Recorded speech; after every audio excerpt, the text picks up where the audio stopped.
자, 합시다. 그러면은 자, 직선제 개헌 천만인 서명운동이라고 나올 건데, 자, 직선제 개헌 100만인 서명운동 나오면은 박정희 때 유신체제를 반대하는 그런 운동이고, 천만인이면 전두환 때 직선제 개헌 요구하는 거야. 일단 전두환이가 지금 간선제 헌법상 체육관 선거를 계속하고 있잖아. 그러니까 그 선거를 기반으로 해서 독재체제를 계속 안정화시키고 있죠. 그래서 국민들이 직접 대통령 선출할 수 있게끔 직선제 개헌해달라. 당시에 창당된 지 한 달 만인 신한민주당이라고 하는 정당이 있어. 그때 당시에 총선 공약으로 자기들을 뽑아주게 되면 자기들이 국회의사당 가서 직선제 개헌안을 어떻게든 통과시키겠다고 약속을 해요, 국민들한테. 그래서 국민들의 소원이 그 직선제 개헌이 이제 있어서 이때 당시 제1야당이 돼. 제1야당이라고 하는 것은 뭐냐면 집권하지 못한 정당 중에 의회 5개 의석을 차지한 게 제1야당이죠. 자, 그 다음에 이제 86년에 부천 성고문 사건이 있는데, 요때 대학생들이 취업이 금지화 됐었어. 이유가 뭐냐면, 취업하게끔 만들어버리면 공장에 있는 노동자들 선동해서 대학생들이 민주화 시위하는 현장에 끌고 나오기 때문이야. 그때 불법적으로 이제 신분증을 위조하면서까지 노동하고 있었던 서울대학교 의료학과 다녔던 학생, 바로 이제 권인숙이라는 학생이 있었는데요. 이 권인숙이 불법 취업하다가 걸려. 그래서 부천 경찰서에 끌려가서 경감 문기동한테 조사를 받게 되는데, 그 경감 문기동이 그 부천 경찰서 끌고 와서 이 권인숙의 허벅지를 망치고 엉덩이를 만지는 등 엄연한 성추행을 한 거지. 그래서 권인숙은 기분이 더러워서 이제 기소를 하려고 하는데, 검찰이 자꾸 불기소 처분을 해서 법정에 안 끌려와요, 이 문기동이가. 이유가 뭐겠어? 전두환 행정부가 그냥 덮어 이런 식으로 명령을 내린 거야. 그래서 행정부가 시킨 대로 까라는 대로 깠죠. 그래서 검찰이 계속 불기소 처분하니까 법정이 안 이루어지게 됐고, 그래서 이제 국민들한테 욕을 엄청 먹는단 말이야. 그럼 지금 검찰이 전두환이 하라는 대로 해서 욕을 먹고 있으면은 전두환 정부는 어떻게 해야 돼? 검찰을 지켜줘야겠지. 오히려 그 검찰을 그냥 버린 거야. 그래서 검찰이 이때 국민들한테 욕만 먹고 끝난 거죠. 정부가 시킨 대로 하라고 해서 했는데. 그래서 검찰들은 6월 민주항쟁 때 전두환 정부를 배신하게 됩니다. 거기 밑에 있는 금강산 댐 사건 안 하셔도 돼요. 6월 민주항쟁 할게. 자, 간첩단 조작 사건이라고 해서 전두환 정부 같은 경우에는 아무것도 모르는 대학생들 끌고 와가지고 물고문해서 어떻게든 야당 의원인 김대중과 김영삼하고 엮어서 그들을 간첩 혐의로 씌워서 국가보안법상 처단하기 위해서 사건을 계속 조작할 것을 시도했었어. 그때 박종철이라고 서울대 다니는 학생이 있는데, 서울의 남영동에 있는 치안본부 대공부실 509호에 끌려와서 물고문을 당하다가요. 그 물고문을 하는 그 과정 안에서 욕조턱에 가슴팍이 짓눌려서 질식사하는 일이 발생하게 돼. 이게 1987년 1월 14일 날 있었던 박종철 고문치사 사건이야. 당시 전두환 정부는 보도 지침 같은 거 이제 내면서 박종철 고문치사 사건을 은폐하려고 시도를 하였으나 결국 천주교 정의구현 사재단에 의해서 이 사실이 세상에 나오게 돼요. 명동성당에서. 그래서 이 박종철이 물고문 당했다가 죽었다라는 사실을 국민들이 알게 되자 크게 1월 달을 기점으로 해서 분노를 하게 되었고요. 자, 그리고 이제 1987년 4월 13일 여기에다 기름 부어버리는 전두환의 발언이 있게 되는데, 이게 4.13 후원조치 연설이야.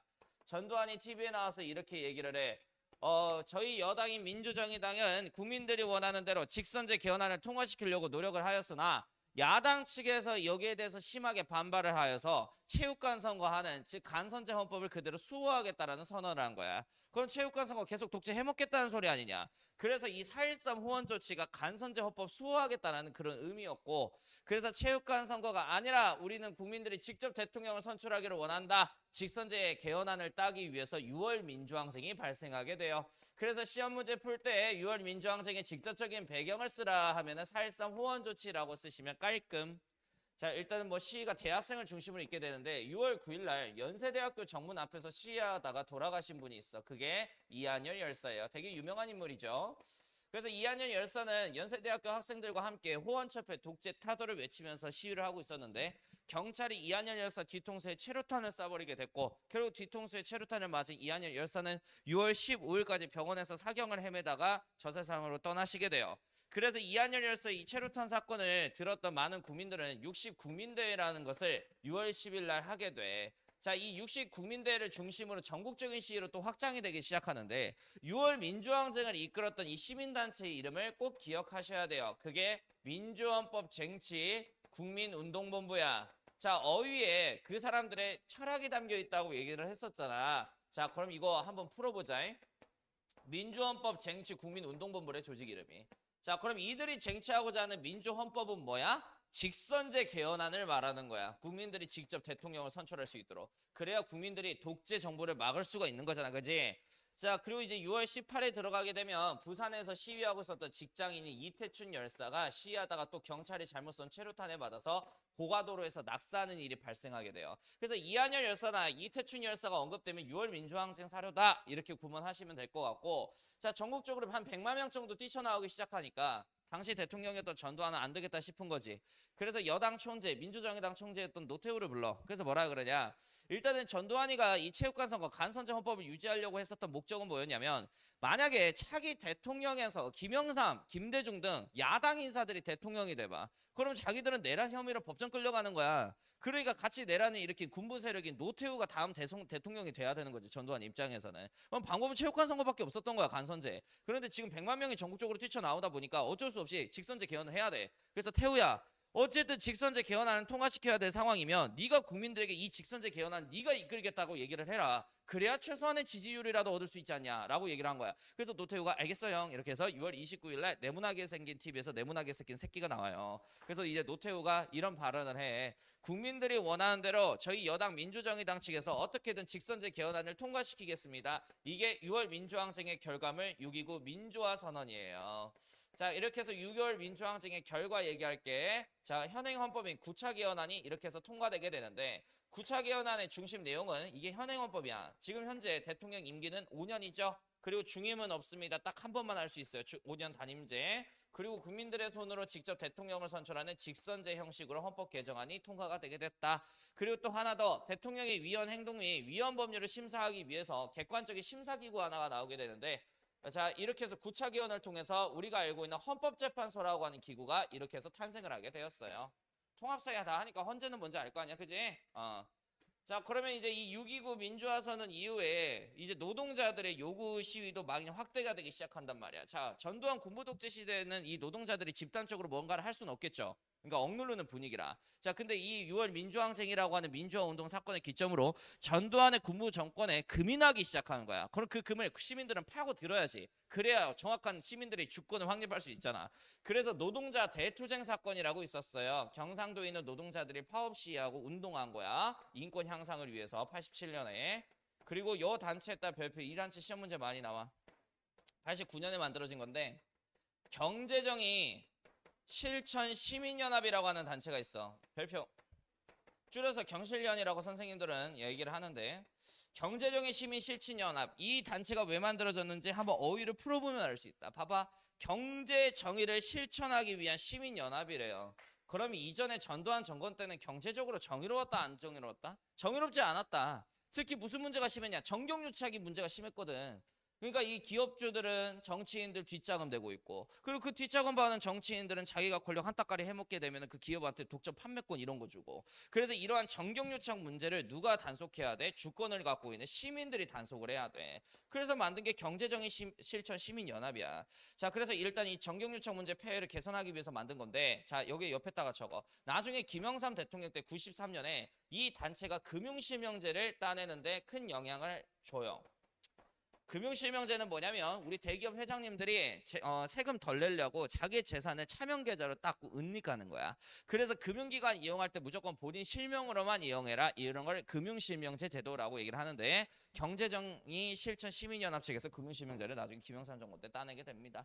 자, 그 다음에 이제 한국의 경제사 갈게요. 다음 페이지로 가시면 될 것 같습니다. 이거는 근데 내가 정치사 하면서 다 설명해 준 거라 빨리빨리 할게. 간다. 자, 1차 경제개발 5개년 계획 같은 경우에는 62년부터 66년까지 있었고, 여태 양성했던 건 노동집약적 산업이야. 아, 이승만 정권 안 했구나. 쏘리. 자, 일단은 50년대 이승만 정권 때는 미국의 원조 자금으로 인해서 300산업이 발전되게 돼요. 미국이 이때 농사가 잘 돼서 과잉 생산된 농업 생산량들이 많아. 그래서 동맹국가인 한국한테 지원해 준 거야. 자, 일단은 이 미국에서 생산하는 게 밀이죠. 그래서 밀가루가 우리나라에 들어오게 됐고, 사탕수수 있지, 설탕, 그 다음에 이제 면방, 면화 이런 것들 들어온단 말이야. 자, 일단 이거를 300산업이라고 했는데, 저번에도 얘기했지만 밀가루, 설탕, 면화는 쓰고 먹는 거잖아, 그지? 그럼 이거 무슨 공업이야? 소비재 공업이야. 그래서 60년대는 소비재 공업이 크게 발전했던 시대였고, 생산재 공업 발전은 미비했다. 생산재라고 하는 건 내가 무언가를 만들기 위해서 수단이 되는 도구를 말하는 건데 뭐 예를 들어서 철 같은 것들 있죠. 자동차 만들기 위해서 철을 일단 제작을 해야 되잖아. 자, 근데 그런 거는 만들 때 돈이 존나 많이 들어. 한국전쟁 끝나고 50년대 돈이 있어 없어? 없어. 그러니까 생산재 공장은 거의 발전이 미비했고 소비재 공업을 위주로 발전한 거야. 일단 먹고 살아야 되니까 전쟁 이후에. 자, 그리고 이제 노동 집약적 산업이 1차 경제개발 5개년 계획에 의해서 박정희 초창기 때 이제 진행이 되게 되는데 노동 집약적 산업은 그거야. 우리나라가 돈이 없지, 그지, 맞지? 자금이 없다 보니까 단순히 인력으로만 투입해서 낼 수 있는 물건들을 많이 생산해서 이것 수출해서 먹고 살아야 되는 거야. 그걸 이제 노동 집약적 산업이라 그래. 뭐 대표적으로 이제 사람 인력 투입해서 많이 생산할 수 있는 게 신발, 그다음에 가발, 그다음에 의류 이런 거야. 자, 그럼 이런 거 무거운 거야, 가벼운 거야? 가벼운 거야. 그래서 1차 경제개발 5개년 정책으로 인해서 우리나라에 무슨 공상단지가 대거 등장했다? 경공업단지가 대거 등장했다. 이 경자가 가벼울 경자죠. 그죠? 자, 그 다음에 2차 경제개발 5개년 정책 같은 경우에는 67년부터 71년까지 이렇게 쭉 있었어. 요때 발전했던 게 비료 공장들이 많이 생겨요. 자, 비료는 뭐 할 때 쓰는 거지? 그래, 반농사 지을 때. 그러면 농업을 장려한다는 거잖아. 농업 생산량이 많이 필요하니까 안 필요하니까? 필요하니까. 생각해. 왜 필요할까? 이때 산업화하면서 뭐가 증가한 거야? 인구가 증가했는데 먹을 식량 부족한 거야. 그래서 이때 식량난이 있었거든. 그래서 비료 공장을 많이 만들어서 농업 생산량을 많이 양상해야 될 필요성이 있었던 거야. 자, 잘 들어. 이때 인구가 어떻다고 상황이? 그래. 그러니까 이제 식량이 부족해. 그럼 정부는 이거 해결해야 돼, 안 해야 돼? 해결해야겠지. 이렇게 해서 70년에 만들어진 게 통일벼라는 거예요. 통일벼. 통합사회 시간에 배웠을랑가는 모르겠지만 크게 벼 품종은 두 개로 쪼개져요. 인디카하고 자포니카 종으로 쪼개지는데 인디카가 베트남 벼 품종이거든. 통합사회 시간에 배웠어 안 배웠어? 알겠어. 자, 인디카가 이제 베트남 벼야. 베트남 쌀 먹어봤어? 수분이 없지. 그러니까 가루로 해서 이렇게 국수로 먹어야 되는 거잖아. 그지? 그게 인디카야. 빨리 자라는 대신에 수분이 없어서 우리한테는 안 맞죠. 자, 근데 우리가 먹는 쌀은 자포니카 품종이라고 해가지고 늦게 자라지만은 수분기가 가득해서 맛있게 밥으로 먹을 수가 있어요. 자, 그러니까 요때 당시에 우리나라 주식이 뭐야? 쌀이야. 그러니까 주식을 많이 생산해야 되잖아. 인디카의 빨리 자라는 장점과 수분 있는 자포니카의 품종의 장점을 섞어서 만든 게 통일벼예요. 근데 맛 더럽게 없었어요. 됐지?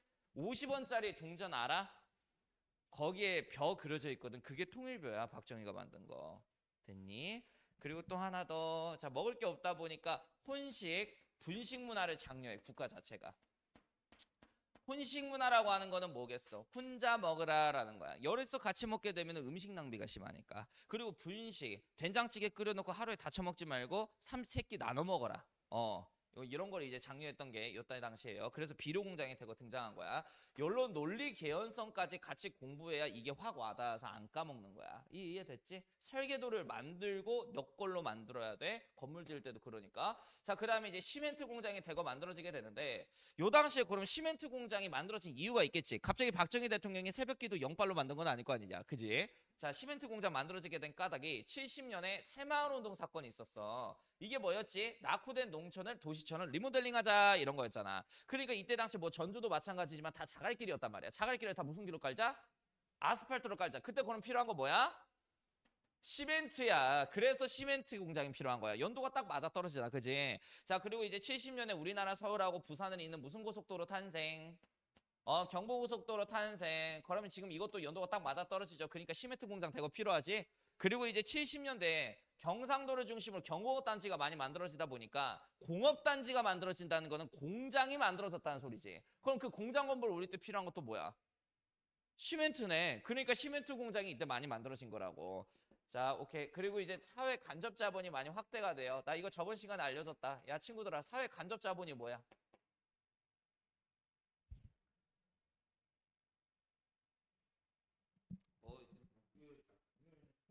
수업할 때도 똑같았지만은 진짜 같은 질문 던질게. 채소야? 왜 맨날 신선해? 이게 뭐야? 통합사회 할 때도 했잖아. 통사원에서. 산업화 도시화 그쪽 단원에서. 아, 씨발. 공공재라니까. 그러니까 국가가 세금을 통해서 공익을 위해서 만든 공공재 시설들을 사회 간접 자본이라 그래. 이게 확대가 됐다? 공공재 시설이 많이 늘어났다는 소리예요. 그러니까 그게 뭐가 있겠어? 도로, 국도, 고속도로, 항만시설, 공항 이런 것들. 그래서 이런 것들이 이제 2차 경제개발 5개년 계획 때 한 거야.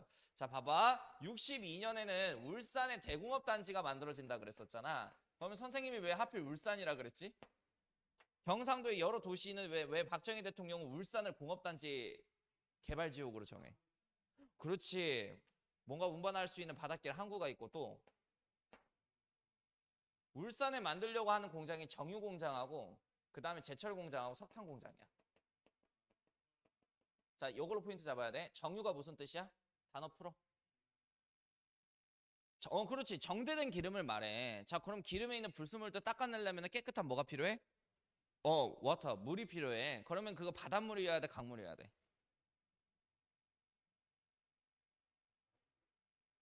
그렇지. 그럼 정제될 수가 없지. 강물이어야지. 강이 껴 있어야 돼. 태화가.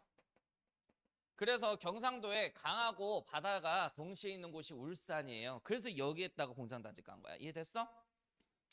그리고 이제 70년대 들어가게 되면은 경상도 전역으로 공장단지가 확대되기 시작하거든. 이거 교과서에 나온다, 그림으로. 그래서 이제 처음에 만들어진 게 62년에 어디? 울산이야. 그리고 이제 울산에 공장단지 만들고 나서 70년대 경상도 전역에 확대가 되게 되면서 이때 70년에 포항제철이라고 하는 제철 공장이 만들어져. 포항이 어딘지는 알지? 경상도? 자, 그러면 이 제철은 무슨 제야? 소비제야, 생산제야? 생산제 공업이야. 배를 만들기 위해서 철이 필요한 거잖아. 그러니까 아하, 포항제철은 생산제 공장 단지다. 바꿔서 이렇게 어휘송 바꿔서 나와도 알아먹어야 된다라는 거. 자, 어찌됐든 그리고 이제 경부고속도로가 깔리게 되면서 경부고속도로의 중간 지점이 어디냐면 대전이에요. 그래서 80년대 대전에다가 공장단지가 만들어지기 시작을 하게 돼. 그래서 다시 정리할게. 62년에는 울산에 공장단지 만들어졌고 70년대는 경상도 전역으로 확대됐고 그 다음에 경부고속도로가 깔리고 나서 그 중간 지점인 대전에서 공장단지가 깔린 건 80년대다. 이해됐지? 그래서 이거 이렇게 쭉 공부하시면 될 것 같고 그 화폐기업 같은 경우에는 공부 안 하셔도 되는데 그냥 단순히 이렇게만 알아두시면 되겠습니다. 혹시 넷플릭스 보시나요? 폭삭 소가수 다 봤어? 거기서 화폐 단위가 뭐로 나오냐면 백환, 천환, 환으로 나오거든. 62년에 원으로 교체를 했었어. 근데 이 화폐 개혁은 그냥 실패했고요. 이야기 들려주면 재밌는 이야기인데 시간 없으니까 그냥 저렇게 바꾸려다가 실패했다라고 이제 알아두시면 될 것 같습니다. 그리고 83조치라고 해서 이제 사채시장 금리 동결하는 그런 정책이 있는데 역시 마찬가지로 알 필요는 없습니다. 자, 됐어요. 자, 그리고 이제 70년대로 넘어가야지. 70년대로 넘어가게 되면 3, 4차 경제개발 5개년 계획 착수하게 되는데 이때 우리나라의 중공업 공장단지라든지 중화공업단지가 많이 만들어지기 시작을 해요. 근데 대부분 다 공장단지 만들 때 어떤 지역을 중심으로 만들었다 했지 내가? 경상도를 중심으로 만들었다 했어. 이유가 뭐야? 위쪽에 있는 북한 같은 경우에는 사회주의 국가, 소련도 사회주의 국가, 중국도 사회주의 국가. 물건 만들어서 얘네들한테 수출 가능해? 불가능해. 65년에 한일 국교 정상화 이후에 수출 가능한 제대로 된 시장은 어디야? 일본이야. 그래서 일본하고 제일 가까운 경상도에 공장단지를 만들어야 유통시 마진이 많이 발생하기 때문이에요. 이해됐지? 그러면은 이렇게 경상도를 지역 중심으로 발전하다 보니까 지역 간에 무슨 격차가 심해져? 빈부격차 문제가 심해질 수밖에 없다. 전라도는 공장단지 여수밖에 없는데요. 경상도는 너무 많죠. 그래서 나중에 이것 때문에 이 경상도는 부자 동네가 되고 여기는 조금 이제 그런 동네가 됐어요. 예. 네, 그리고 이제 77년 들어가게 되면은 우리나라가 수출 100억 달러를 찍어요. 아름다운 일이죠. 자, 근데 거기에다가 적거나 아직은 적자 무역이야. 적자가 무슨 뜻이지? 무역은 했는데 투자 자금만큼은 그 이상 벌지는 못했다라는 소리죠. 계속 손해보는 무역이었다. 자, 그리고 이제 80년대 들어가게 되면서 3조 호황이 불어닥친다 그랬잖아. 3조 호황. 3조 호황이 뭐였어? 뭐가 낮아? 석유파동 사건이 끝나고 나서 기름값이 안정화됐지. 저유가. 생각하라 그랬지. 자, 기름까지 낮다는 것은 물건 유통 시에 마진이 많이 남는다, 적게 남는다. 많이 남는다. 그 다음에 이제 저달러, 국제통용화폐인 달러의 가치가 떨어졌다는 것은 국제적으로 물가가 어떻게 됐다라는 거야? 폭등했다라는 거죠. 그럼 이제 물건을 팔면 팔수록 수출을 하면 할수록 달러를 많이 가져올 수 있다는 거네. 이익을 많이 얻었네. 그래서 이 저유가 저달러 현상 때문에 우리나라는 86년부터 이득을 얻는 흑자무역으로 전환하게 된 거야. 이해됐니? 그래서 이 70년대까지는 적자무역이었다가 이제 흑자무역인 거지. 3조 호황의 영향에 따라. 자, 그다음에 이제 저금리 은행에서 대출을 받아도 이자를 얼마 안 매겨요. 그러니까 이제 먹고 살기 좋았던 전두환 때 3조 호황 시대였다. 이렇게 정리할 수 있겠고. 자, 그러면 이렇게 급진적으로 산업화 정책 하다 보니까 공장 단지가 되고 많이 만들어졌네. 자, 그러면 이 공장에서 나오는 그 안 좋은 연기를 뭐라 그래? 매연이라 그러잖아. 그리고 이제 폐수. 이런 것 때문에 환경이 안 좋아지고 인간한테도 어떻게 되겠어? 좋은 영향, 안 좋은 영향? 안 좋은 영향. 그래서 이제 공업화로 인해서 인간들이 피해를 입어. 이거를 공해 문제라고 얘기를 하는데 이러한 문제를 해결하기 위해서 60년대 공해 방지법도 만들어지고 환경 보전법도 만들어지게 되는데 효과는 있었을까요? 없어요. 우리나라는 환경 보전보다는 경제 성장이 더 우선시 여겼기 때문에 이제 효과는 없었다. 그래서 이제 저기 미래인 교과서에서 하나 나온 게 있어. 울산광역시에 있는 울주군이라는 동네가 있는데 거기에 온사병 사태라고 터져요. 그러니까 이제 사람들이 막 전신마비 걸려가지고 막 병 걸리고 난리도 아니었어. 자, 아무튼 간에 그런 공해 문제까지 있었다. 그리고 또 하나 더.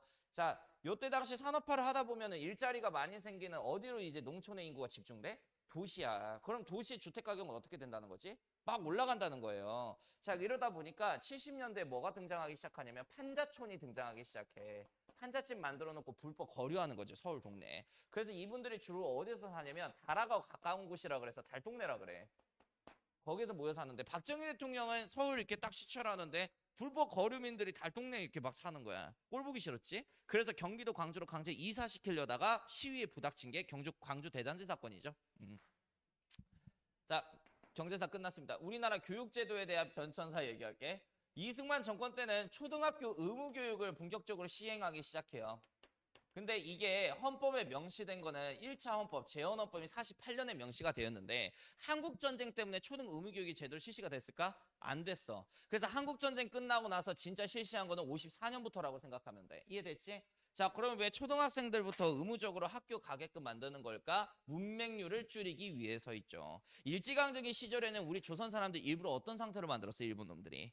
빡대가리로 만들었잖아. 그러니까 아무것도 이제 머리를 굴릴 수가 없는 거야, 국민들이. 그래서 나라 발전을 위해서 인재 양성을 위해서 문맹률을 줄여야 된다 해서 이승만 대통령이 한 거예요. 자, 그다음에 이제 장면 내각의 교육 자치제라고 하는 게 있는데요. 선생님이 최근에 이것 때문에 제가 좀 살아남았죠. 이게 뭐냐? 각 교육기관, 각 지방에 있는 교육기관 알아서 법규 만들고 알아서 운영해라라는 거야. 중앙에 통제해서 굳이 이렇게 많이 간섭을 안 하겠다는 거죠, 중앙에서.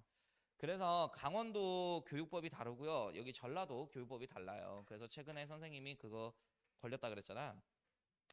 강원도 교육청 법규상 1차 걸리면은 바로 영업정지더라고. 벌점 30점에. 벌점 1점당 영업정지 1일이거든. 근데 여기 전북 교육청은 1회 걸리면 경고더라고. 그래서 나는 살아남았어. 큰일 날 뻔했어요. 요즘에 여기 돌아다녀. 느낌이 이제 윤석열 정권 때는 그렇게 공무원들이 이렇게 빡세게 안 했거든. 근데 이재명 정권 들어서고 나서 이재명 대통령께서 잘하시는 게 경기도시자 시절 이런 것들 잘했어요. 불법적으로 이제 운영하는 사업장들 찾아가지고 제대로 이렇게 딱 바로잡고 이런 거 잘했는데 지금 대통령이 이제 그런 성향의 대통령이다 보니까 어우 학원 원장님들 조심하셔야 돼요. 나도 이렇게 될 줄 몰랐지. 나 그때 집에서 불고기 굽고 있었는데. 승우랑 진솔이한테 막 계속 연락 오더라고. 그래서 나 그때 이제 거의 두뇌 총동원했어. 아유 됐어요. 아무튼 장면내각 때 교육자치제 시험에서 잘 안 나옵니다. 박정희 때 중학교 무시험 제도가 통과가 되게 돼. 중학교 무시험 제도. 자, 또 생각. 박정희 때는 애들 많다 그랬지, 그지? 근데 우리나라에 돈이 있어 없어? 없어. 그럼 각 지역의 교육기관이 제대로 설립이 돼 있을까? 안 돼 있어. 학교는 적은데 애들은 많아. 그러니까 시험을 통해서 공부 잘하는 애들만 중딩이 됐던 거야. 그래서 옛날엔 초졸이 굉장히 많았답니다. 근데 문제 하나가 생겨. 이게 65년에 나온 중학교 시험 문제였는데 엿을 만들 때 물엿을 대체할 수 있는 재료로 옳은 것은 이런 거였단 말이야. 그래서 답은 디아스테제였어. 그걸 다른 말로 아밀라제라 그래. 그러니까 끈적거리는 게 필요하니까 물엿이 없으면 엿 만들 때 침 뱉으면 된다는 소리예요. 근데 어떤 친구들이 무즙에다가 답을 체크한 거야. 근데 무즙으로 엿을 만들 수는 없거든. 무즙은 끈적거리는 그런 게 없어. 그래서 오답 처리했는데 이게 1점짜리인데 이 1점 못 맞아가지고 애가 중딩에서 떨어지게 생긴 거야, 중학교에서. 그래서 이제 학부모님들이 무즙으로 엿을 만들어서 이의 제기를 해요. 봐라, 무즙으로 엿 만들 수 있지 않냐, 이런 식으로. 이걸 박정희 대통령이 들은 거야. 그래서 이런 문제가 계속 발생하니까 앞으로 중학교는 시험 없이 그냥 무시험으로 들어가자 해서 이제부터 뺑뺑이로 이제 가요. 뺑뺑이. 돌려서 추첨제로 가는 거야. 그 아무튼 간에 이게 이제 이때부터 시행된 거고요. 당신들도 뺑뺑이로 간 거 알고 있습니다. 자, 그리고 73년부터 고교 평준화 정책이라는 게 시행되게 돼. 명문고, 일반고 그런 거 구분할 거 없이 일단 국가가 객관적인 어떤 한 시험을 이제 보겠다는 거야. 중학교 3학년 졸업하고 나서 국가가 진행하는 연합고사라고 하는 시험에 필수적으로 응시를 해야 돼요. 자, 일단 이 연합고사 성적에 따라서 내가 들어가고 싶은 고등학교 입학원서 넣을 수 있는 거예요. 선생님 때까지 연합고사 시절이었어. 언제까지? 2018년까지. 2018년까지. 근데 지금 연합고사가 폐지돼서 자체적으로 고등학교는 그냥 뽑고 있죠. 어떻게 보면. 그리고 이제 전두환 정부 때.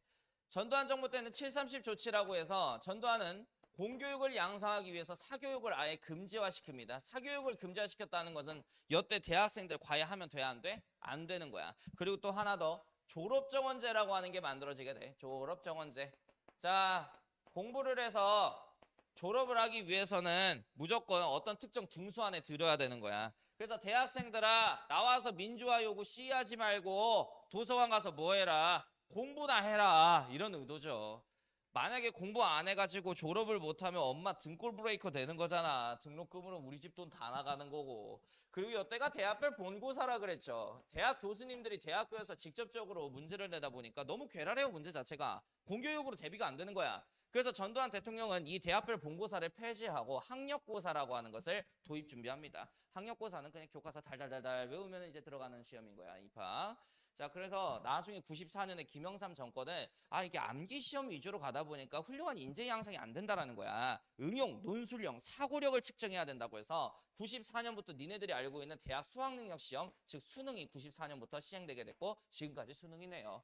처음 수능 시행했을 때는 수능 1년에 2번 봤어요. 전반기 한 번, 하반기 한 번. 근데 어떤 거는 쉽고 어떤 거는 어렵고 막 이러다 보니까 형평성에 문제가 있다고 해서 다음해인 95년부터 1회 시험으로 가요. 지금까지. 그래서 당신들이 곧 볼 수능. 그리고 이제 김대중 정권 때 중학교 교육 의무화시켜. 김대중 때. 봐봐. 왜 중딩을 교육 의무화시켰을까? 이게 2002년에 중학교 교육 의무제도가 통과되게 되거든. 자, 생각해봐. 김대중 때 IMF 외환위기가 있었어. 그러니까 집안 경제가 무너지다 보니까 애들까지 노동 현장에 나오는 거야. 근데 애들이 노동자야? 노동해야 돼?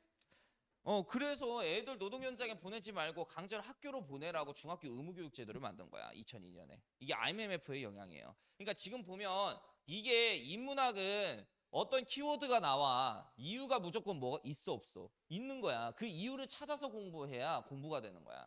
나중에 수능 때 이렇게 해야 돼. 일방적 키워드 암기는 진짜 최악이다. 이게 얼마나 최악이냐면 니네들이 땀을 흘려서 공부를 했는데 문제 틀려. 그렇게 공부하면. 됐고, 자, 그 다음에 이제 대중문화의 확산 얘기할게요. 이승만 정권 때는 라디오가 대중적으로 보급되기 시작해요. 옛날에 일제강점기 시절 같은 경우에는 라디오는 부자들이나 갖고 있었던 거였는데 이제 민간인들도 대중적으로 갖고 있을 수 있다. 자, 박정희 정부 때요. 컬러 TV가 아니라 흑백 TV가 들어옵니다. 먼저 흑백 TV부터 들어왔겠죠. 그리고 이제 박정희 정권 때 금지곡이 굉장히 많았어. 박정희가 유신체제 반포하고 나서 좀 많이 예민해지신 거야. 그래서 뭐 이제 노래 제목이나 내용 마음에 안 들면 다 금지곡 때려. 뭐 대표적으로 김추자의 거짓말이야. 이걸 자꾸 듣다 보면은 거짓말이 팽배해진 세상이 된다는 이유로 금지곡 때려. 그리고 이제 물 좀 주소라고 하는 노래가 있는데 물고문 연상시킨다고 자기가 그 짓거리 하고 있으니까 그렇게 가는 거야 사고방식이. 그래서 이제 금지고 그 다음에 이제 왜 불러 송창식의 왜 불러가 있단 말이야. 그 노래 부르고 다니면 엄마가 부르는데 이제 자식들이 왜 불러 이렇게 답한다고 싸가지 없어진다고 애들이. 그래서 금지곡 때려요. 그리고 늙은 군인의 노래 군인들 사기 저하한다고 금지곡해. 그래서 이때 당시 금지곡이 굉장히 많았고요. 억압이 많은 만큼 그 억압을 풀 수 있는 뭔가 저항 음악 같은 것들이 발전했겠지. 그래서 박정희 정부 때 유행했던 게 락이야 락. 락은 저항 정신이잖아. 그래서 이때 락이 유행하게 되었고요. 자, 그리고 이제 락의 저항 정신을 담은 의류 패션이 있어요. 그게 청바지입니다. 저항을 상징하는. 그리고 애들이 통기타 들고 다니고 통기타. 이런 게 유행했던 게 박정희 정부 시절. 이것만 알고 있으면 될 것 같고. 그다음에 이제 80년대 전두환 시절에는 컬러 TV가 들어와. 컬러 TV. 컬러 TV. 그리고 이제 규제가 완화됨에 따라서 여러 음악들이 대중적으로 나오기 시작해요. 이걸 이제 대중음악이라 그러는데 뭐 여러 음악 종류가 뭐 이런 게 있겠죠. 발라드가 있겠고요. 그 다음에 이제 이 70년대부터 유행했던 락이 있겠고요. 그 다음에 일제강점기 시대 때 들어왔던 일본식 노래, 트로트 이런 것들을 다양하게 볼 수 있는 거는 유화 통치를 했던 전두환 시대 80년대라고 생각하면 돼. 끝. 노태우 정권으로 넘어가도록 하겠습니다. 다음 페이지. 자, 노태우 정권 얘기할게요. 6월 민주항쟁 끝나고 나서 13대 대통령 선거가 있게 되는데 13대 대통령 선거는 1987년에 이런 구도로 이제 진행이 됐었어요. 당시 봐봐. 이것도 이제 교과서에 나오니까 알아놔야 돼. 경기도하고 강원도하고 경상북도의 지지를 갖고 있었던 게 민주정의당 대선 후보였던 노태우였어. 자, 노태우가 어떤 정당 대선 후보? 민주정의당 대선 후보. 자, 그리고 여기 경남권 있죠. 경남권. 경상남도권의 지지를 잡고 있었던 게 김영삼이 있었어. 김영삼이십니다. 그래서 이 김영삼이 통일민주당 대통령 후보로서 13대 대통령 선거에 출마를 하시게 되었고요. 그리고 당연히 전라도의 지지를 받고 있는 사람은 누구겠어? 김대중이야. 김대중. 김대중은 당시 평화민주당이라고 하는 정당 대선 후보로서 출마를 하게 돼요. 그리고 라스트 여기 이제 충청도권. 충청도의 지지를 잡고 있었던 게 김종필입니다. 김종필. JP. 신민주공화당이라고 하는 정당 이름으로 대선 후보로 출마를 하게 돼. 이렇게 해서 사자 대립구도로 13대 대통령 선거가 있게 됐는데 자, 일단 이 노태우가 당선되는 건 어떻게든 막아야 될 거 아니야. 같이 내란을 일으킨 군부 세력 아니니. 그래서 김영삼이 김대중을 찾아가. 유력한 후보가 김대중 아니면 김영삼이었거든. 그러니까 이 둘이 힘을 합쳐야 돼. 단일화를 해야 된다고. 그래서 김영삼이 김대중한테 가서 야, 어떻게든 이 군부 세력인 노태우가 당선되는 건 막아야 되지 않겠냐. 어렵게 직선제 개헌안 통과시켰는데. 그래서 너 내 밑으로 들어와라. 그래서 일단은 13대 대통령은 내가 하겠다. 근데 차기 14대 대통령은 대중아 네가 해라. 이런 식으로 얘기를 한 거야. 근데 김대중은 단일화를 거절해요. 이유가 뭐냐. 이번엔 자기가 진짜 대통령 될 것 같은 거야. 이번에. 노태우는 가능성 없고 김영삼만 제기면 되니까. 자, 그래서 이제 단일화가 결국에 협상이 결렬되게 됩니다. 결국에 이렇게 해서 전라도하고 경남의 표가 찢어지게 됐고요. 노태우가 우리나라 헌정 역사상 가장 최저 득표율인 36.6%의 최저 득표를 확보해서 대통령에 당선이 되게 돼. 이렇게 해서 6월 민주항쟁 이후에 내란을 일으킨 이 노태우가 또 대통령 일을 해먹어요. 이렇게 해서 13대 대통령이 노태우야. 일단 이 노태우의 대표적인 업적이 뭐냐면 90년에 북방정책을 했다라는 거. 북방정책이 뭔데요? 자, 일단 보자고. 89년에 몰타회담이라고 하는 사건이 있었어. 그러니까 이거 그냥 들어. 교과서에 안 나와. 이 몰타는 이탈리아 남부에 있는 섬인데요. 소련의 대통령이 이때 당시 미하일 고르바초프야. 그 다음에 미국 대통령 부시인데 그 둘이 만나서 몰타 섬에서 냉전 체제를 끝내기로 종식 선언을 한 거야. 자, 그럼 이 말인즉슨 미국과 소련이 수교를 맺겠다는 거거든. 우리는 미국의 동맹 국가로서 이 미국이 사회주의 국가하고 수교를 맺기 시작하면 우리도 똑같이 따라가야 될 거 아니야. 그래서 우리나라 북쪽에 있는 나라들이 다 사회주의 국가예요. 그러니까 이제 북한, 소련, 중국 여기 북쪽에 있는 사회주의 국가들하고 뭘 맺겠다? 수교를 맺겠다라는 거야. 자, 쭉 푼다. 자, 90년에 소비에트 연방공화국하고 국교를 체결하게 되고요. 그다음에 이제 91년에 북한하고 이제 친해지게 되는데 여기에다가 별표. 아우 힘들다. 자, 북한하고 9월 달에 유엔에 동시 가입해요.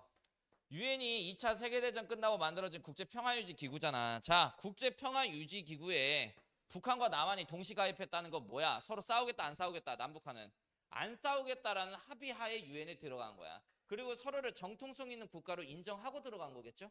자, 그 다음에 이제 12월 달에 남북 기본합의서라고 하는 문서를 채택하게 되는데 여기다가 별표. 이게 시험 문제 많이 나와. 남북 기본합의서의 3원칙이 뭐냐면 이거 갖다 사료 구분해야 돼. 일단 첫 번째 화해야. 남북한은 서로 화해 정신, 그리고 서로 교류하고, 그리고 서로 침략하지 않는 불가침 정신에 입각해서 통일을 도모한다. 그래서 이 세 가지 키워드가 나오면 남북 기본 합의서예요. 91년에 체결돼. 자, 그러면 봐봐. 유엔에 가입했다라는 것은 서로 침략을 하겠다 안 하겠다? 평화유지기구니까 안 하겠다. 그러니까 불가침 조약이 있죠. 이해됐지? 이렇게 구조화 시켜서 외워야 된다는 거. 자, 그리고 이제 남북이 서로 핵을 보유하고 만들지 않겠다라는 보유하지 않고 만들지 않겠다라는 비핵화 선언을 31일 날 하게 되는데 그 3년 이후에 김정일 국방위원장이 핵 만들어서 깨집니다. 자, 아무튼 이런 일들을 했는데 시험 문제 가장 많이 나오는 거는 요 앞에 있는 두 개예요. 유엔 동시가입과 남북기본합의서가 노태우 정부 때 업적이었다라는 거. 자, 그리고 이제 92년 들어가게 되면 중화인민공화국 현 중국 정부와 그다음에 베트남 사회주의공화국 베트남과 수교를 맺어요. 그리고 88년에는 비둘기 화형식으로 유명한 88 서울 올림픽이 개최가 되게 됐고 성공적으로 끝납니다. 유치권은 전두환때 땄다 그랬었어?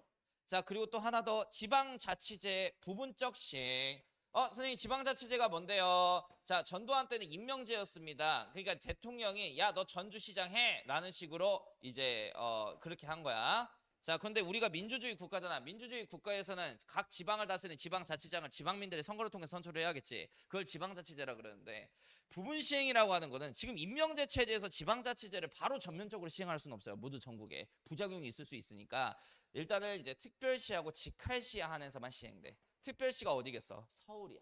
수도권. 그다음에 이제 직할시, 광역시라고 생각하시면 돼요. 뭐 울산 같은 데. 뭐 알겠지? 그래서 대도시하고 수도권 위주로 먼저 시행했고 거기다 써놔.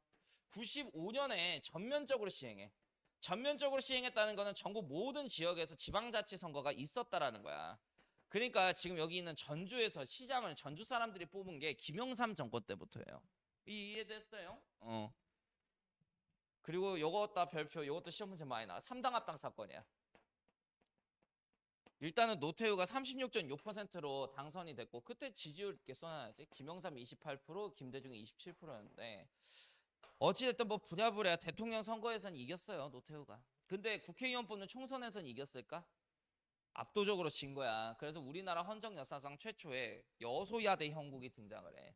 여소야대라고 하는 거는 자 단어 풀어. 여당이 무슨 뜻이야? 대통령 배출한다. 대통령 배출한 당이 국회에 소석을 차지한 거야. 이해됐지? 자, 국회의원들 다석을 배치한 게 야당이었다는 거야. 야당은 대통령을 배출하지 못한 정당을 말하는 거죠.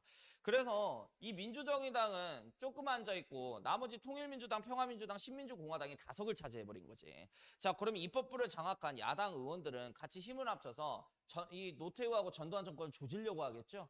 그래서 이 국회의원들이 5.18 청문회법을 이걸로 통과시키려고 하는 거야. 자, 이거 통과되는 순간 청문회 끌려와서 전두환 정권과 노태우 정권이 흔들리기 시작해요. 그래서 노태우는 이거 어떻게든 막아야 될 거 아니야. 그래서 이제 노태우는 김영삼과 김종필을 찾아가요. 그래서 뭐라 그러냐면 지난날 과거 싹 다 잊고 우리가 같이 손을 잡아야 될 때래. 그래서 자기가 운영하는 민주정의당과 김영삼의 통일민주당과 김종필의 신민주공화당을 합치자라고 제안을 해.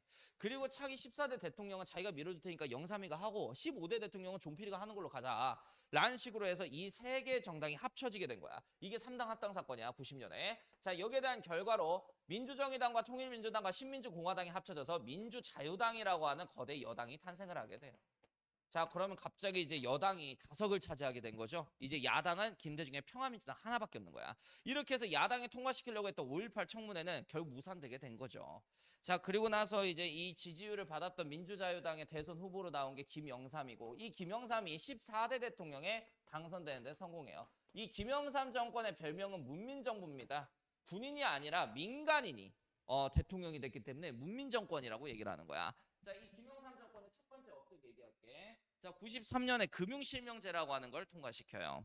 아까도 얘기했지만 금융실명제라고 하는 거는 6월 민주항쟁 이후에 어디 있어? 경제, 정의, 실천, 시민연합 요쪽에서 주장해서 따는 거라 그랬지.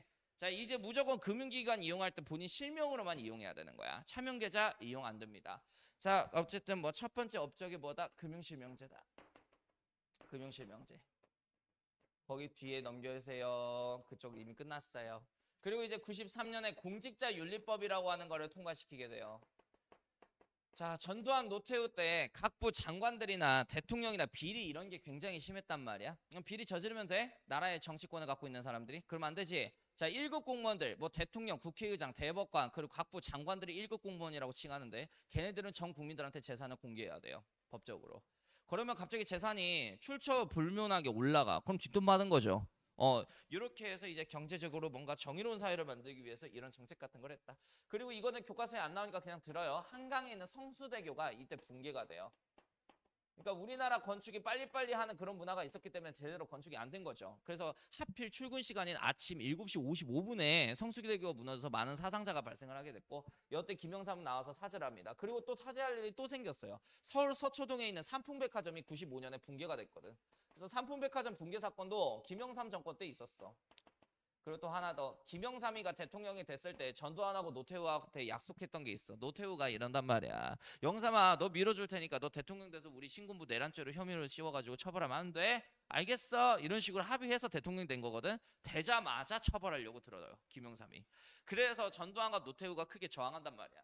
그래서 전두환하고 노태우를 처벌하기 위해서 김영삼은 뉴스에서 이걸 얘기한다. 앞으로 우리 정부는 역사 바로잡기 프로젝트에 착수하겠대. 이 역사 바로잡기 프로젝트의 주제는 딱 두 개였어. 신군부 애들을 처벌하고 일제잔재를 대한민국 땅에서 없애는 것. 자, 일단 일제잔재 청산부터 얘기를 할게요. 남산이래. 경복궁 긍정전 앞에 있었던 조선 총독부 건물을 폭파시켜서 없애. 조선 총독부 폭파. 그리고 이제 한국시민학교를 줄여서 일제강점기 시절에는 국민학교라 그랬잖아. 이 국민학교를 96년에 초등학교라는 이름으로 바꿔요. 초등학교로. 이렇게 해서 일제장제 청산했고, 그리고 이제 신군부 세력들 전두환과 노태우를 내란 혐의를 씌워서 법정에 끌고 오는데 성공합니다. 당시 전두환과 노태우가 법정에 섰을 때는 95년이 아니라 다음해인 96년이에요. 그때 이제 노태우의 손을 잡고 전두환이 이제 같이 재판을 받게 되는데 1심 선고는 내란 수괴죄는 최고형이 사형이고 최소가 무기징역이야. 그래서 이제 전두환은 사형, 노태우는 무기징역 선고를 받게 되는데 항소를 했겠죠, 당연히. 항소 결과는 2심 재판에서는 전두환이 무기징역, 노태우가 17년형 정도를 선고받게 됩니다. 근데 나중에 그 김영삼 정권 막바지에 김대중이 당선이 되게 되거든.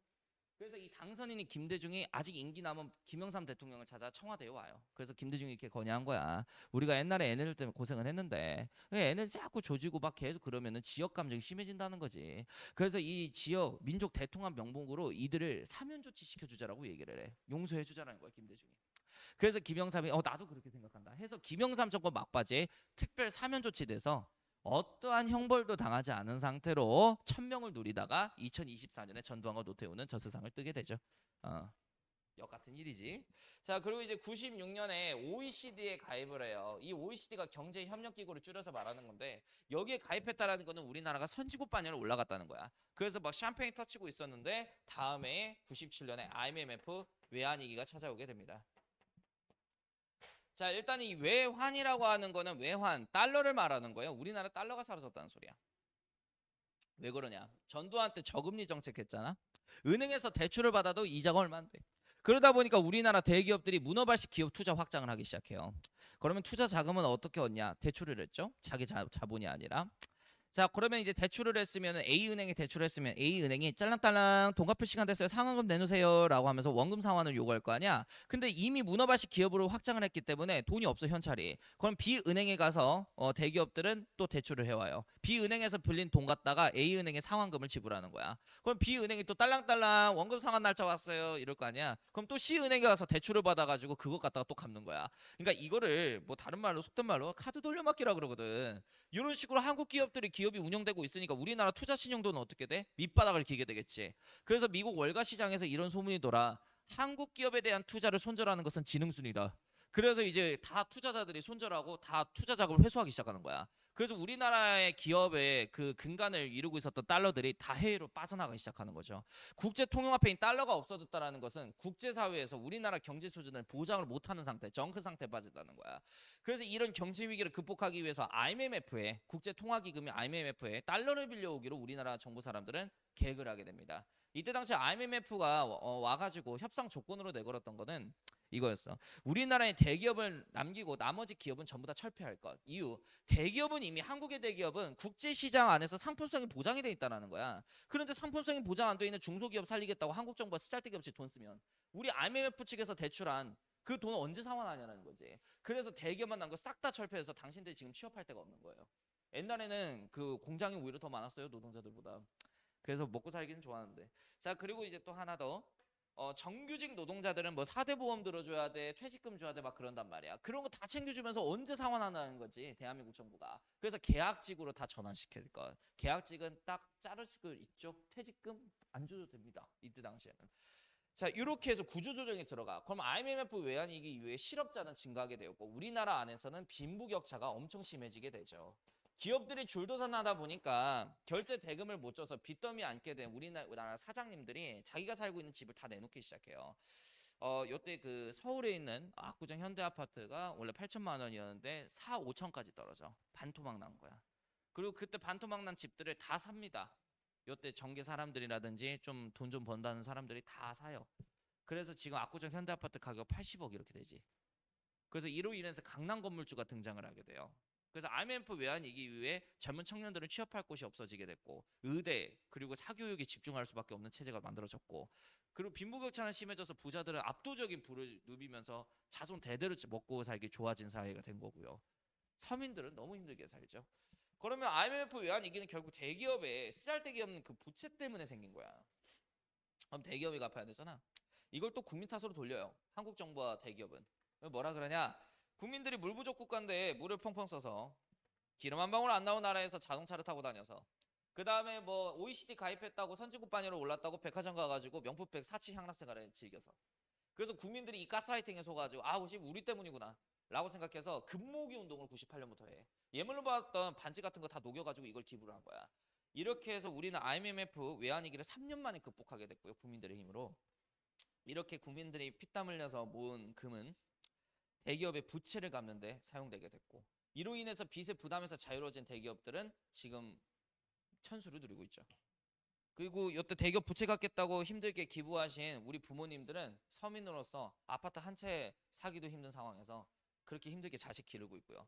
그런 부모님들은 당연히 자식들한테 보수적인 요구를 할 수밖에 없어요. 안정적인 직장을 가라. 공부를 열심히 해서 대학 좋은 데 가고 편하게 먹고 살아라. 엄마는 그렇지 못했다. 그래서 IMF 외환위기를 이해한다는 건 부모를 이해하는 거하고 똑같다라는 거. 그래서 공부 열심히 하라고. 그리고 이 빈부격차는 날이 가면 날이 갈수록 심해져. 내가 얘기할게. 선생님 20대보다 니네 20대가 더 힘들 거야. 선생님 20대 때는 공무원 공기업은 그래도 열렸었어. 사기업은 취업할 데 없었어. 선생님 때도. 근데 선생님 세대가 다 했어. 이제 공무원 공기업이 다 꽉 찼어. 그러니까 니네 세대 때는 공무원 공기업도 못 돼. 그것도 줄이고 있어. 심지어 국가 예산 부족하니까. 그리고 니네 사기업 취업도 못해. 그러니까 유일한 계층 이동의 사다리는 공부야. 잘해? 알겠지? 생존하자. 생존의 문제야, 생존의 문제. 공부는. 이상한 소리 하고 다니는 애에서 꼭 이제 공부 안 해도 성공할 수 있어요. 근데 그런 애들의 특징은 공부를 해도 성공할 가능성이 높은 애들이 그래요. 그런 면에서 성공해. 페이커 같은 분. 그러니까 롤 게임을 공부하듯이 하잖아. 연구를 따다다다닥 하잖아. 그분이 공부했어도 잘했을 거라니까. 박지성, 손흥민이 그렇게 노력하는 만큼 공부를 하면 어느 정도 등급대는 나서 인서울은 무조건 들어갔을 거라고.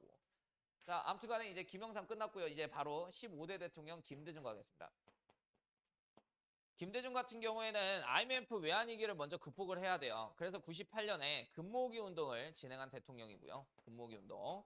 그 다음에 이제 98년에 노사정위원회라고 하는 조직을 국가가 만들어요.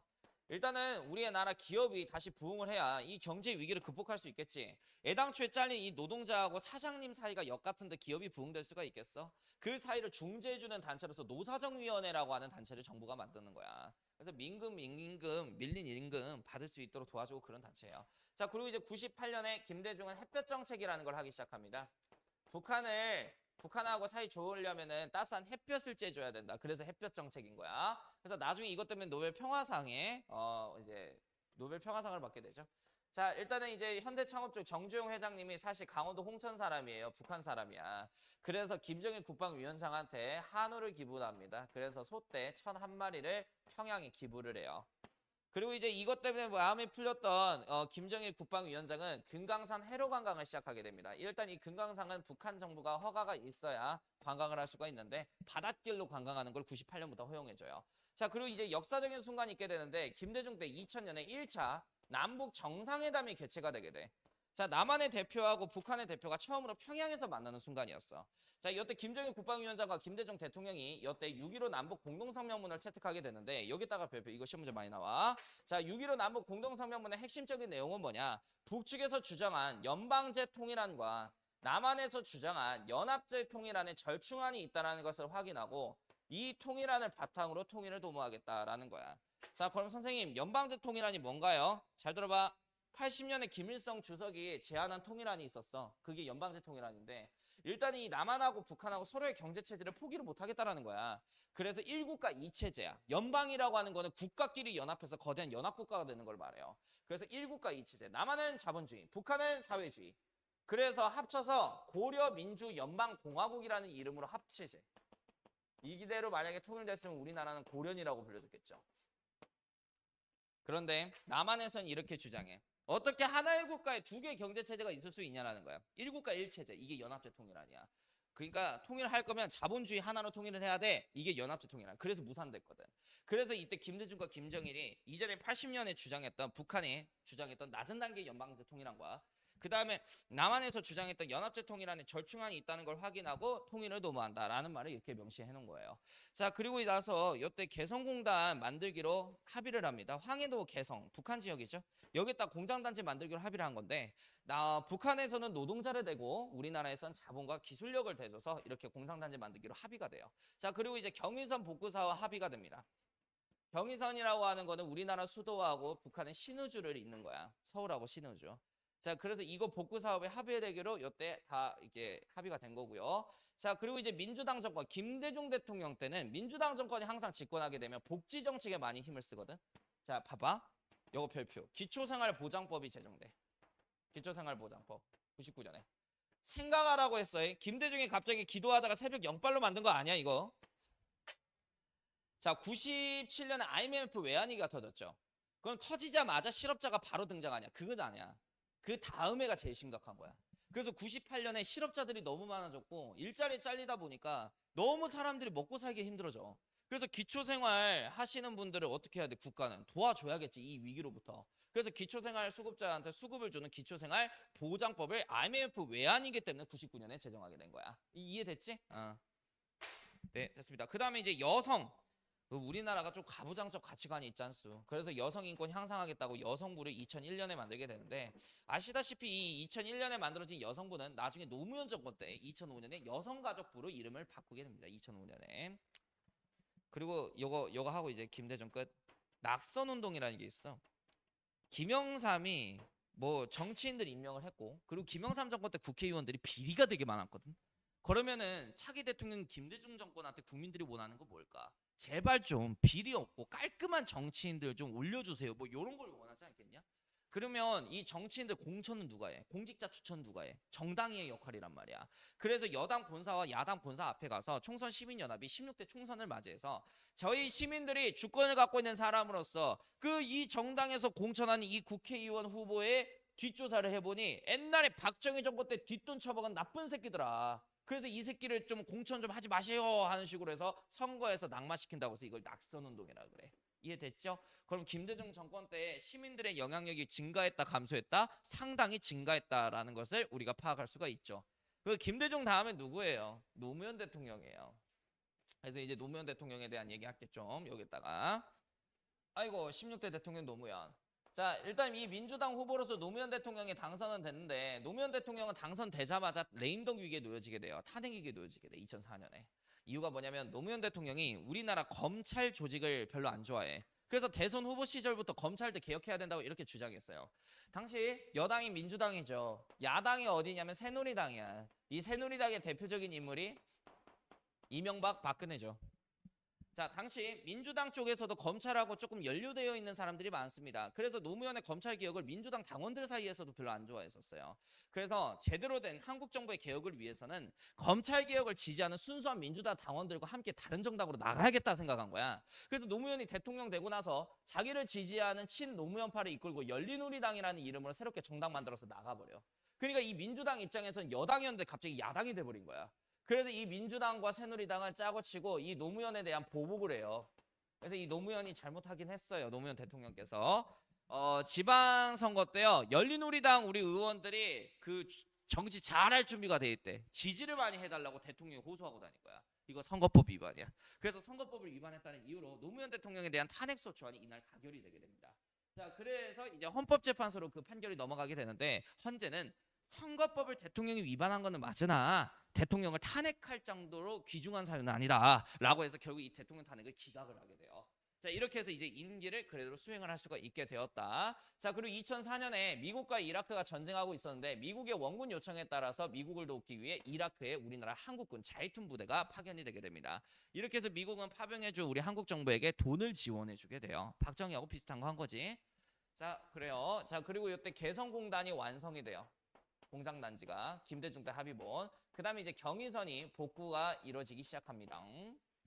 그리고 2007년에 2차 남북 정상회담이 있게 되는데 김정일 국방위원장과 남한의 1호였던 이제 노무현이 만난 거예요. 2007년에. 그래서 무슨 통일문서를 채택하냐? 14남북 공동성명문을 채택을 하게 돼요. 자, 일단 이 14남북 공동성명문의 핵심적인 내용은 뭐냐면 김대중 때 체결한 6.15 남북 공동성명문을 재확인한다는 게 핵심 내용이야. 이전에 합의봤던 이 연방제 통일안과 연합제 통일안의 절충안을 마련해서 통일 도모하겠다는 것을 다시 재확인하는 거지. 이렇게 통일하겠다라는 것을. 자, 그리고 이제 공공기관을 지방으로 이전하기 시작해요. 왜죠? 자, 수도권에만 공공기관이 싹 다 몰려있다 보니까 다 수도권에 몰리잖아. 지방이 죽고 있는 거야. 그래서 지방 균형 발전을 위해서 공공기관을 지방에 이전하기 시작을 하게 되고요. 이를 통해서 행정수도로 생각하고 있었던 게 노무현 대통령이 세종시예요. 그래서 이때 세종시가 처음 만들어지게 된 거야. 교과서에 나와. 그래서 뭐 지금 이재명 대통령이 민주당 정권이잖아. 그래서 이재명 대통령이 뭐 세종으로 뭐 행정수도를 바꾼다 뭐 이 말이 계속 나온 거예요. 이 민주당 당원들은 대부분 다 노무현 정신을 계승하는 사람들이기 때문에 노무현 끝. 그 다음에 MB 17대 대통령 MB. 자, 잘한 거 G20 정상회담 성공적으로 개최해요. 우리나라 서울에. G20은 뭐냐? 세계 선진국 20국가를 말하는 거야. 그래서 대표자들이 우리나라 서울 와가지고 관광하고 우리나라 국제 위상이 올라갔죠. 그리고 이때 미국하고 동맹을 강화해요. 한미동맹 강화. 이유가 북한하고 사이가 제일 안 좋았어. 이건 선생님 고딩 때인데요. 그 연평도에 김정은이가 미사일 쏴가지고 민간이 죽었어요. 그래서 진돗개 발령하고 나 그때 전쟁 터지는 줄 알았어. 그 다음에 천안함 피격해요. 우리나라의 함대. 그래서 북한하고 거의 전시 상황까지 갔던 준전시 상황까지 갔던 상황이었고 그래서 한미동맹을 강화했다는 게 뭐 잘한 건데 못한 거는 나머지 전부.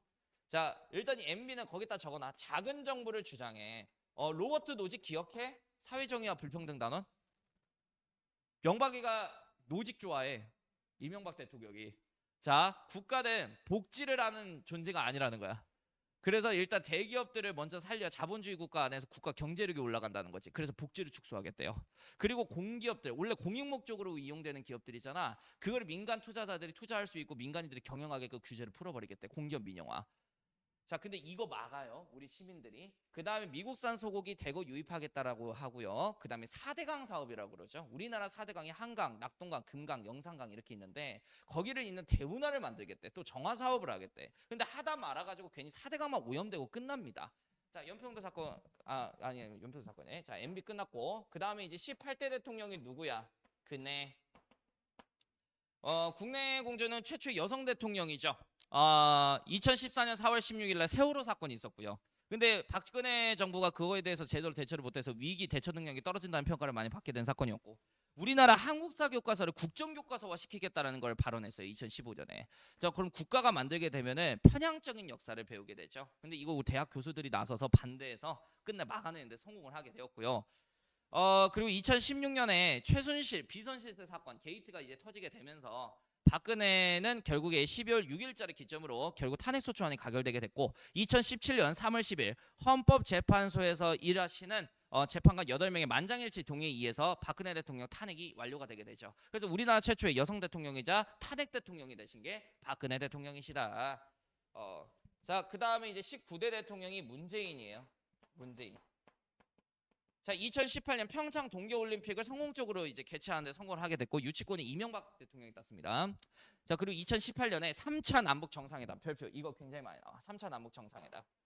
자, 김정은과 같이 거기서 이제 판문점에서 만나게 되는데요. 자, 별표 4.27 판문점 선언이라고 있는데 한국 전쟁을 문서상 종전 선언을 하게 됩니다. 하지만 윤석열 정권 때 김정은이 파기를 하게 되면서 효력은 상실됐어요. 하지만 이때 종전 선언을 했다. 전쟁 끝났다고 휴전이 아니라 종전. 그리고 이제 우리나라 남한의 연예인들과 기업 총수들이 북한 평양에 가가지고 공연까지 하고 왔죠. 그래서 레드벨벳이 가가지고 빨간 맛 선곡해서 치고 왔습니다. 자, 그리고 이제 김정은이 처음으로 서울에 왔죠 이때. 그래서 와서 청와대 와가지고 짜파게티 먹고 가고요. 기억나실 거예요. 자, 그다음에 이제 2022년에 이제 마지막 대통령 윤석열이 당선되게 되는데 예, 예, 그래요. 뭐 작년에 있었던 일이니까 뭐 업적은 알 거예요. 뭐 이걸 업적이라고 해야 되나? 탄핵됐죠? 저 사건을 기점으로. 예, 여기까지 해서 시험법이 끝났습니다.